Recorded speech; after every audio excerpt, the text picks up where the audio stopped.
سر تھوڑا سا قانونی طور پہ آگاہ کیجیے گا کہ جیسے ابھی سمری کا انتظار ہے حکومت کو اور ابھی تک سمری موصول نہیں ہوئی اور رانا ثناء اللہ بھی کہہ رہے ہیں کہ سمری آئے یا نہ آئے 2 دن میں تعیناتی ہو جائے گی. کیا حکومت وزیر اعظم کو کوئی اختیار ہے کہ سمری نہ آنے کی صورت میں وہ کوئی اپنا قدم اٹھا سکتے ہیں؟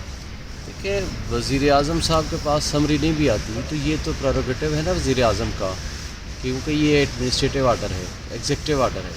تو prime minister of Pakistan is the competent authority to recommend to the president of Pakistan. President of Pakistan supreme commander ہیں، ان کے پاس as head of the state president of Pakistan کے طور پر ان کی اپروول ضروری ہے.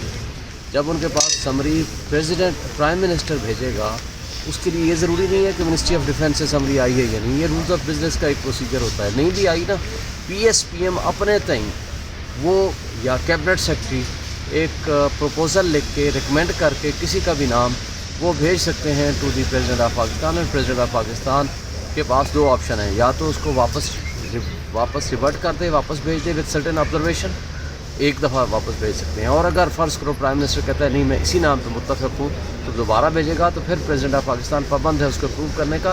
اور اگر اپروو نہیں کرتا تو 14 دن بعد آٹومیٹک اپروول تو صبر ہوگا. سر اس میں یہ بھی کہا جا رہا ہے کہ اگر پریزیڈنٹ سمری روک لیتے ہیں یا پرائم منسٹر صاحب کو اس طرح قدم لیتے ہیں تو معاملہ عدالت جا سکتا ہے. تو عدالت میں اس کے کیا پہلی بات تو یہ ہے کہ یہ افسوس کی بات ہے کہ ایک سمپل ایک ایڈمنسٹریٹو آرڈر ہے، ایک 22ویں گریڈ کے افسر کی تعیناتی ہے، اس کو پورے 2 مہینے سے 3 مہینے سے ایک اتنا بڑا ایشو بنا ہوا ہے. یہ ایسا ہوا نہیں کرتا.